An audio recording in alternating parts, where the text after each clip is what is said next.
Hey everyone, it's Em from My Life Planned. Thanks for being here today. I have my pre-order from the Rosey Life Planner to unbox and walk through. So let's have a look.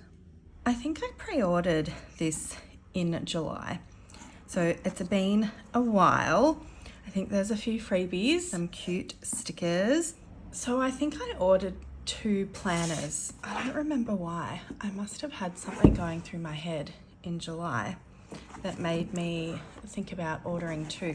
The packaging is very pretty. This is gold foiled again.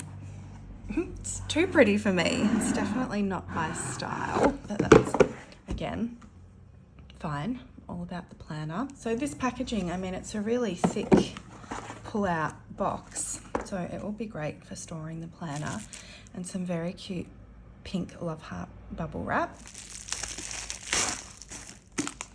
Okay, I'm gonna take it out of the packaging. Okay, I was taking the other one out of the box, and there are more freebies. So cute card with my name on it. This is a charm. It's a bow. Have a sticker, a pin that says growth, and it is magnetic, which is great. Okay, there's a couple of more stickers. This one, I know it's far away. It says, "This planner is a tool to support my growth. I will not let it measure my worth."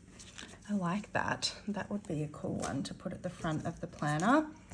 Then there is this. I was looking for some white paper, but I couldn't find any. So you can see the pattern against the white background here. So I think it's like a little file to keep, I don't know, stickers, paper in with a pen loop. Again, this is so pretty, but I'm not sure if it's for me. And again, that's okay. It's like free. I'm very grateful. Don't expect anything like that. And then there is a 2026 sticker. I was thinking, even though I don't think she's really my style, this could definitely be used in a, you know, if you're doing a planner spread of recapping 2025, even though we are 2 days away from December, which is crazy. Okay, let's have a look at the planners. Okay, I'm really not sure why I ordered 2 of these. I must have had something in my mind all those months ago, but this is the Flow Planner by Rosey Life, and I think this one is the almond cover, and it feels like your typical kind of PU leatherette cover. It says 2026 Rosey Planner. Maybe it's not Rosey Life Planner, maybe it's just Rosey Planner. And then there is the bow down the side. It has this on the front. I don't really care for this. I might cover it with something, but I understand it is pretty. Then this is the plum. This feels, whoa, this reminds me a lot of the cover from the Faded Chronicle planner. It feels really velvety and very nice. Let's have a walk through of this planner. The reason why I got it, you can see it's huge. I think it's like 800 odd pages. When I pre-ordered this, it seemed pretty unique compared to some of the other planners on the market in terms of it being a hybrid planner, but also with daily pages. But since July, when I did order it, I think we've had a lot of different products come out, so it might not be so unique anymore. Down the bottom here, it says Rosey Planner Flow, freeing lovelies of overwhelm and wonder. Not sure how I feel about that. I don't think I love that. I know on her social medias, the owner of this company, it's her tagline, "Hello lovelies," but I don't think that's how I would refer to myself, but that is fine. I don't understand the wonder part. Maybe it's meant to be stopping us from planner hopping, but I love planner hopping. So maybe this part and this part might get covered by a sticker, or I probably just won't end up noticing it. Anyway, rambling. So we have a 2026 page. It is Tomoe River paper. If you're not familiar with it, I know it looks like you can see everything underneath, but if you're just looking at one page by itself, you can't see what's underneath. We have the 2026 calendar here, Monday start, It is really simple. It is just the calendars, no weeks or anything like that. Then we head into this yearly overview. I definitely like the font choice. It's a little bit different. I do feel that like the monthly text she's using here, it's pretty tiny. There's a lot of space in these little boxes with this little font, but I don't feel strongly about it, but it's just interesting. And you can see that the weekend days are shaded in grey, and you've got the number at the top. In a lot of other yearly overviews, we see probably the boxes this way, you know, horizontal on the page rather than vertical, but I think this has a lot of potential, this page. And then we go into more of a traditional quarterly overview. This is pretty standard in a lot of planners that we see now. So these are all together at the front. This is a vision board page. So this is a goals page. Let's zoom in and have a look. On this page, there are 8 columns going down the page. So I suppose you have your type of goal, maybe the category that it is, you know. Imagine that it's you want to run 5K. So it might be a health or a fitness goal. The yearly goal, the actual goal, and then action steps. So you have 6 lines to write your action steps. And there is a little check mark there, a little circle you can tick off. And I do like this progress tracker on the side. So as you get closer and closer to your goal, I imagine that it would be good for building momentum to be able to tick or highlight them. Then on the right hand side of the page, we've got another 8 lines. So I'm guessing it's to correspond with the same 8 goals, not sure. And then there are the 12 months. So there's two boxes assigned for each. So I am not sure what those boxes are for, but I'm sure there's lots of things we could do with them. Maybe the first box of each month could be for planning that goal for the month, and the second box could be reflecting on it for the month, or maybe you just highlight or tick the boxes if you've been working on that goal. And then 3 boxes on the right here. What are they for? I'm not sure. The type of goal, I'm not sure now because the type of goal is here, not the actual goal, and this says type. I don't know, it'll be fun to figure it out. Again, it says type, rating. So we've got progress tracker here, rating here, and a reward. I understand the reward, I'm not sure about this. And then we have a yearly tracker at the bottom. We see these kind of spreads in a lot of planners and very popular in the bullet journal community. I'm guessing because it's on this page, it is maybe meant to be related to your goals rather than a habit tracker or a mood tracker or a year in pixels. So it would be interesting if at the end of the year you could look at which days you worked towards your goals in some way. So this page, it's unique, it's different.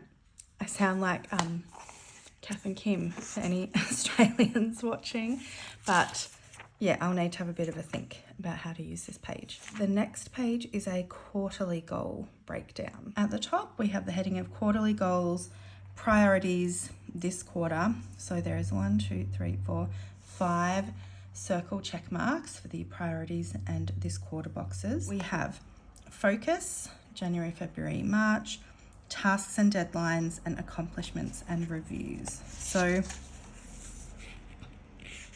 the tasks and deadlines, you can see there are 2 boxes, so the task and the deadline. I think that's actually pretty handy. And then a blank page. Did I say this is an A5 planner? I believe it's also available in B6, and perhaps the dated ones are sold out, but there is an undated maybe available. Next page, we have graph grid on the left, and then this monthly overview page. So the bottom is just graph grid. And then at the top, we have January again. This font is pretty small. I think it could be a little issue for some people that 2026 is teeny tiny. But anyway, so we have the months and days, the numbers and days of the month, and then we have 3 columns, and there is another check mark bunch of circles on the right. So this could be for daily gratitude, top 3 priorities, breakfast, lunch and dinner, lots of things. But the check mark, is it for the whole row or just for the one on the right?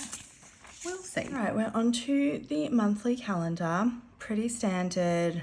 It's got the graph background. You've got your notes down the left and down the bottom. We've got the weeks of the year down the left here.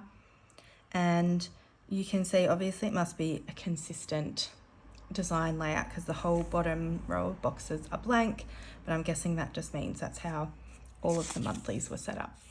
So turning the page, now we have another January page. So another monthly page, a pretty large calendar at the top with lots of graph grid at the top. Then we have 1 to 31 here. So I think this section would be really good for your habit tracking if you listed your habits going up here, and then you would have this space to track them in. And then at the top of the page on the right, we have 1, 2, 3, and then we have again place for lists or goals again with percentages. There's no heading on these ones. What I am curious about is that the circle check mark is in the middle of 2 lines. So, and that goes all the way down to the bottom of the page too. So it's potentially interesting, you know, if you just had a task to write that was, you know, pay electricity bill, you can tick it off here, but then what do you do with the second line?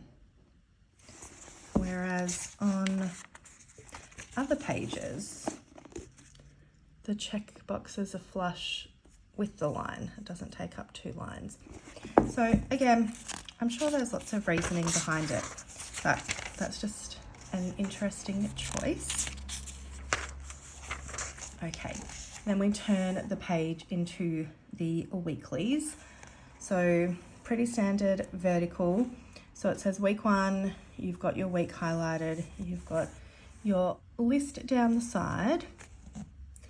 This timeline goes from 5 a.m. till 4 a.m. So a true 24-hour timeline. I know lots of people will be really happy about that. So the thing that drew me to this planner is that it's a hybrid planner, and at the time we didn't really have any hybrid planners apart from the Twines and Paper one.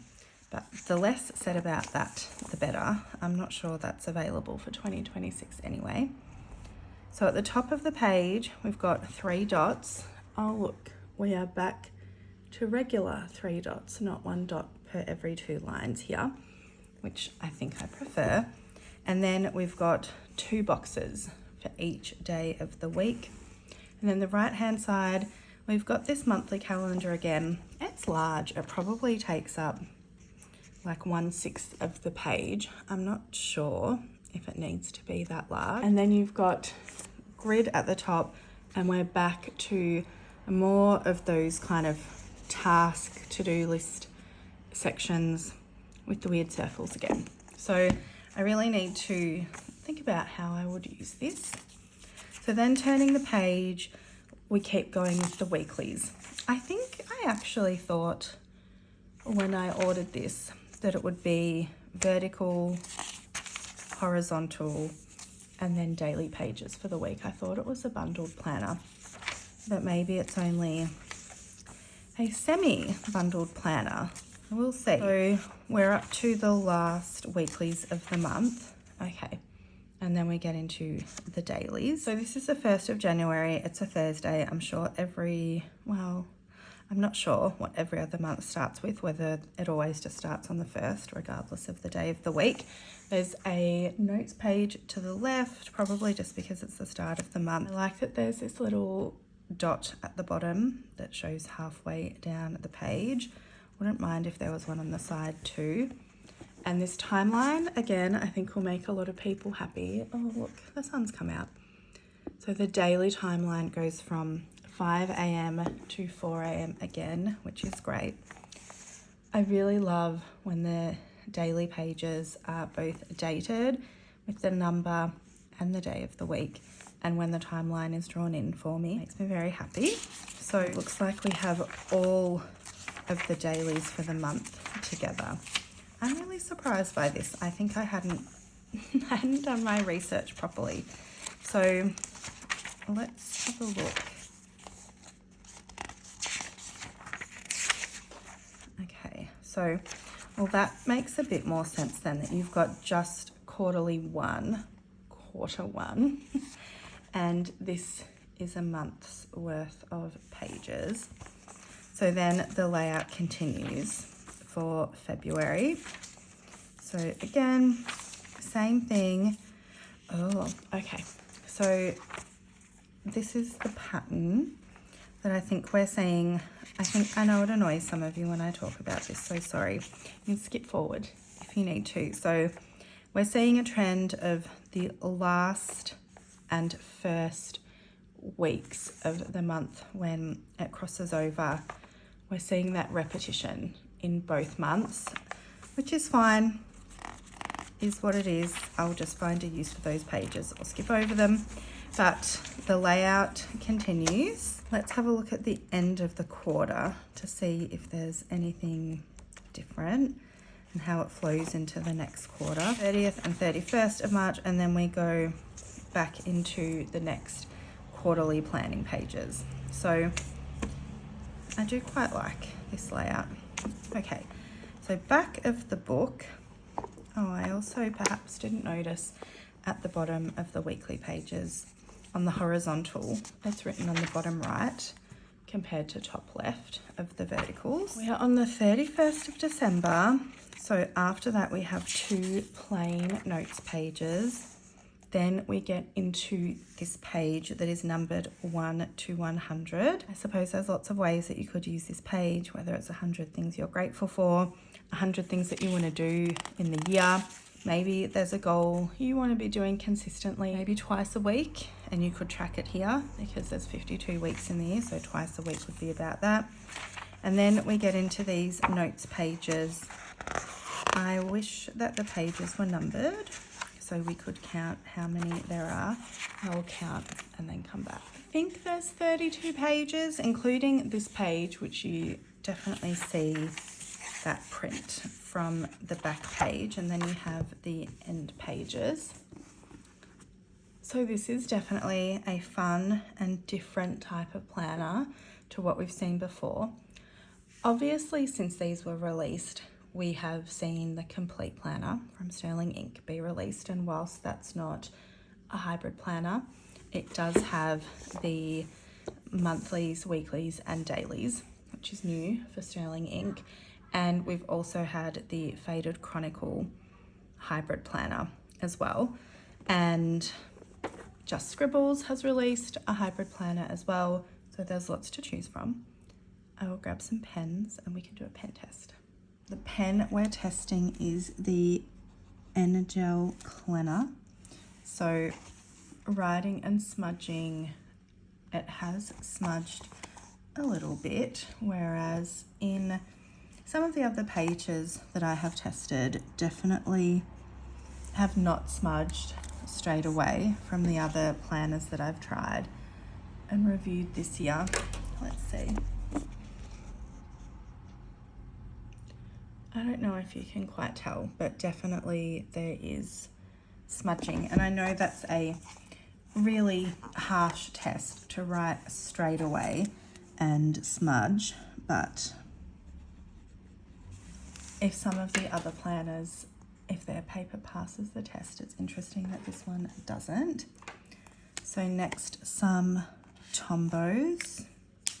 This is N89, N79, 942, N95, 990, and N75. So we will let them dry while we do some mild liners. So this is a grey.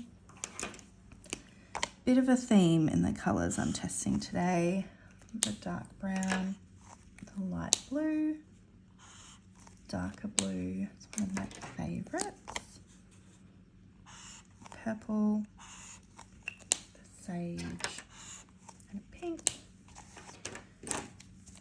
And more recently I've been testing these two dot markers.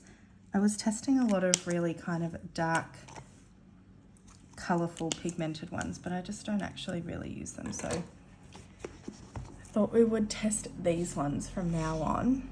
So you can see the ink on the pages looks nice. Let's have a look at the underside.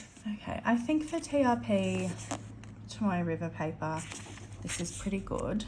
There's no actual bleed through. There's definitely show through, but we know that about the paper. It is interesting that the gel ink smudged pretty easily, but there's not really any actual bleed through. Often these parts at the end where the ink pulls together, that part might bleed through. And I know that this would be really off-putting for some people, just the show through at all the ghosting. But that's pretty impressive. So interesting that it's, yeah, no issues for bleed through, but a bit smudgier than some of the other TRP that I have used this year. Thanks for watching. Hope this review was helpful. Let me know if you also picked up the Flow Planner. I know that quite a few of my planner friends did, and how you are planning on using it.